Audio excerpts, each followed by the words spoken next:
आयुष्यात खरंच सुख कशामध्ये आहे हे माहीत नाही, पण चेहऱ्यावरचा भाव नेहमी समाधानी असावा हीच खरी श्रीमंती. नमस्कार मंडळी, मी छाया आपल्या सर्वांचं आपल्या आणखीन एका नवीन व्हिडिओमध्ये अगदी मनापासून स्वागत करते.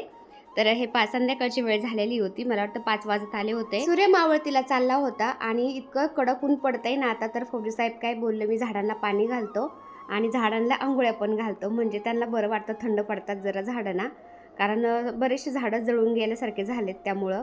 आणि म्हणले टेरेसवरती पण जरा धूळ झाली तर ते पण आपण धुवून काढू. आता टेरेसला आपण डॅम प्रूफ कलर मारलेला आहे ना, तर त्याच्यावर धूळ बसली ना तर मॉबने असं थोडं चोळून काढावं लागतं, तरच ती धूळ व्यवस्थित निघल्या जाती, नुसतं पाण्याने काही ती निघत नाही. आणि टेरेसला कलर दिलाय पण एकदम फरची बसवल्यासारखं झालंय बरं का, एकदम छान वाटतंय. ग्रीन नेट खालच्या झाडांना अजिबात ऊन लागत नाही ना, तर ते झाडं एवढे छान झालेत. पण इकडं बाकीच्या झाडांना थोडंफार ऊन लागतं ना, तर त्यांचे पानं थोडेसे असे खराब झाल्यासारखे झालेत. आता फौजी साहेब पाणी घालतात ना झाडाला, त्याच्या पलीकडे तुम्ही बघू शकता संध्याकाळची वेळ झालेली आहे, लोक फिरायला येतात आणि एवढं काट्यांचं जंगल होतं ना आमच्या इकडं, सगळं काढलंय बरं का. आता चोरटे तर एक दिवस येऊन गेले, पण त्यांच्यामुळे एक काम चांगलं झालं, सगळ्यांनी मिळून इथल्या सगळ्या काट्या काढल्यात. तर आसपासचे जे घरं आहेत सगळ्यांचा 30-40 जणांचा ग्रुप आहे आणि मग सगळ्यांनी कॉन्ट्री केली, पैसे एकत्र केले आणि मग 40-50 हजार रुपये गोळा झाले होते सगळे. आणि तेवढ्या पैशामध्ये मग आसपासच्या सगळ्या एरियातल्या काट्या काढून घेतल्यात. काट्यांचे झुडपं दाट होते ना, तर त्या काट्यांच्या झुडपाच्या आड मग चोरट्यांना लपायला जागा मिळायची आणि गाड्यांसाठी पण खूप प्रॉब्लेम व्हायचा. गाड्या पंक्चर व्हायच्या, त्यानंतर गाडीला त्या अशा खरकायच्या, म्हणजे क्रॅश व्हायचे त्या मोठ्या गाड्यांना, असा प्रॉब्लेम व्हायचा. तर मग त्या काट्या काढल्यात आता आणि मस्त व्हॉलीबॉलचं ग्राउंड पण बनवलंय. आता इथं आसपास सगळे लोक राहतात ना, मुलांच्या शिक्षणामुळं, त्यांच्या जॉबमुळंच इकडं राहायला आलेले आहेत ना गाव सोडून. तर असं सगळे जॉबवाले येतं, तर संध्याकाळचं सगळ्यांना सुट्टी झाली ना फौजी साहेबांना, त्यांना सगळे एकत्र येतात त्यांची मित्रमंडळी आणि रात्रीचं 8-9 वाजेपर्यंत मग व्हॉलीबॉल खेळतात, गप्पा गोष्टी मारतात आणि येतात घरी, मग जेवण करून मस्त आराम करतात. आणि सकाळी पण ते 6 वाजता 1-1.5 तास भर का व्हायना खेळायला जातात. टेरेसवरती या चाफ्याच्या फुलांचा खूप छान वास सुटला होता बरं का. तर ग्राउंड झाल्यापासून त्यांचं असं रुटीन चालू झालंय आता. ते पण एक चांगलंच झालं, कारण जॉबवर जातात, वेळ मिळत नाही ना, सकाळ संध्याकाळ थोडा तरी ते म्हणजे खेळासाठी वेळ काढतात आणि खेळामुळे त्यांचा शरीराचा व्यायाम पण होतो. आणि संध्याकाळचं वातावरण झालं होतं ना, तुम्ही बघू शकता कसलं भारी वाटतंय. आता हलका हलका अंधार पडायला लागलाय ना, लाईटी पण लावलेल्या आहेत. टेरेस धुवून काढलं आणि टेरेस धुता धुता मी सगळी ओली झाले होते, कपडे चेंज केले आणि म्हणलं आता प्रदोष काळ झालाय, संध्याकाळचा दिवाबत्ती करायची होती आणि स्वयंपाकाला पण लागायचं होतं. आणि दिवाळीमध्ये आपण मातीचे दिवे घेतो ना दिवे लावण्यासाठी, तर त्याच्यापेक्षा मला हे मातीचे बोळके खूप आवडतात दिवा लावण्यासाठी, कारण त्याच्यामध्ये बरंचसं तेल पण मावतं आणि बराच वेळ तो दिवा तेवत राहतो आणि दिसायलाही छान दिसतो. तर माझ्या बऱ्याचशा ताईंच्या इतक्यात खूप कमेंट असतात की छाया रेग्युलर तुझे व्हिडिओ येत नाही, रोज व्हिडिओ येत नाही. तर ताईंनो कसं आहे ना, फौजी साहेबांना जास्त कामाचा लोड वाढलाय मार्चपासून आणि सागरचे पण पेपर चालू आहेत फार्मसीचे, त्यानंतर आकाशचे पण 12वीचे पेपर झाले आणि त्यानंतर आता लगेच त्याचा CATचा पण पेपर एक झालाय आणि एक बाकी आहे अजून.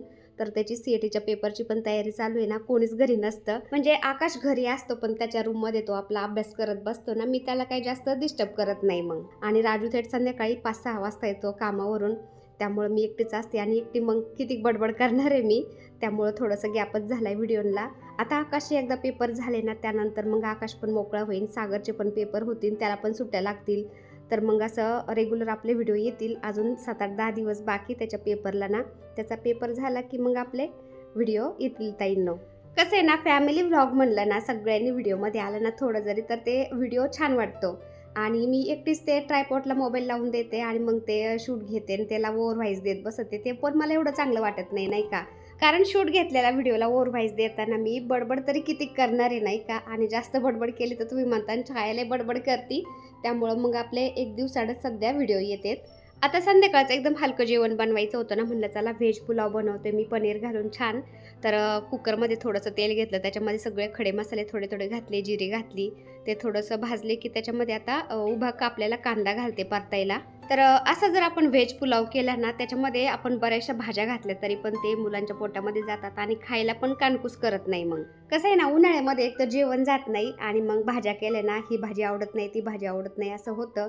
त्यामुळं मग मी कधी कढण करते उतवळीचं, त्यानंतर मटकीची भाजी, असं चपातीबरोबर भाकरीबरोबर खायला. आणि कधीमध्ये मग भाज्या असतात, कधी असा पुलाव असतो, असं कधी खीर चपाती पण करते मी.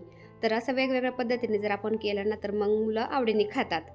तर आता कांदा थोडा ब्राऊन व्हायला लागला आणि त्याच्यामध्ये 2 टोमॅटो कापून घातले, थोडंसं मीठ घातलं, मिठामुळं टोमॅटो पटकन सॉफ्ट झालं जातं. आणि असा पुलाव करायचा म्हणलं ना, अद्रक लसणची पेस्ट खूप महत्त्वाची, त्याच्यामुळं खूप छान फ्लेवर येतो आपल्या पुलावला.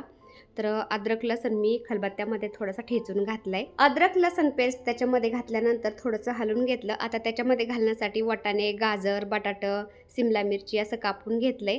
हवं तर आपण याच्यामध्ये फ्लावर, बीन्स असं घालू शकतो, पण मी भाज्या एवढ्याच घेतल्यात. आणि याच्यामध्ये घालण्यासाठी मी पनीर पण थोडंसं कापून ठेवलंय आणि सोयाबीन पण भिजून ठेवली. सोयाबीन पण घालायची म्हणजे अजून तो हेल्दी झाला जातो आपला पुलाव.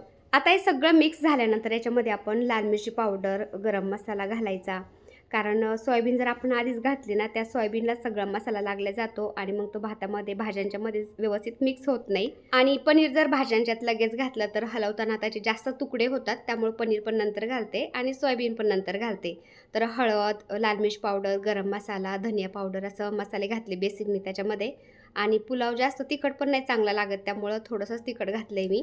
आणि टोमॅटो घातलं होतं त्यावेळेस मी थोडंसं मीठ घातलं होतं ना, त्यामुळं आता मी थोडंसंच घातले परत. कारण कसं आळणी झालं तर ते खाता येतं, पण जास्त खारट झालं तर ते खावत पण नाही.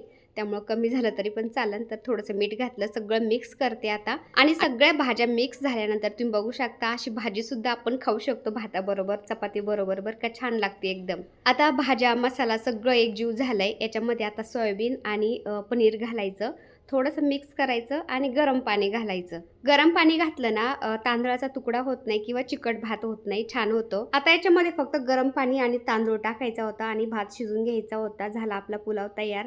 तर तितक्यात आपला एक सबस्क्रायबर ताई आले ना, मग त्याच्यामध्ये मी पटकन भात टाकला, काहीच नाही शूट घेतलं. त्यानंतर डायरेक्ट पुलाव झालेलाच मी तुम्हाला दाखवतेय. तर त्याच्यामध्ये सोयाबीन वगैरे टाकलं होतं, सोयाबीन, पनीर वगैरे सगळ्या भाज्या. इतका छान पुलाव झाला होता ना. गरमीच्या दिवसामध्ये पाणीच जास्त पितं माणूस, जेवण काही जास्त करावंसं वाटत नाही. असा जर पुलाव केला ना घरात सगळ्यांना आवडतो. तर आजचा छोटासाच व्हिडिओ बरं का, नसल्यापेक्षा म्हणलं चला थोडासा का होईना मी व्हिडिओ तुमच्याशी शेअर करते. तर व्हिडिओ आवडला असेल तर एक लाईक, शेअर, सबस्क्राईब नक्की करा. चला भेटूया दुसऱ्या व्हिडिओमध्ये, तोपर्यंत बाय.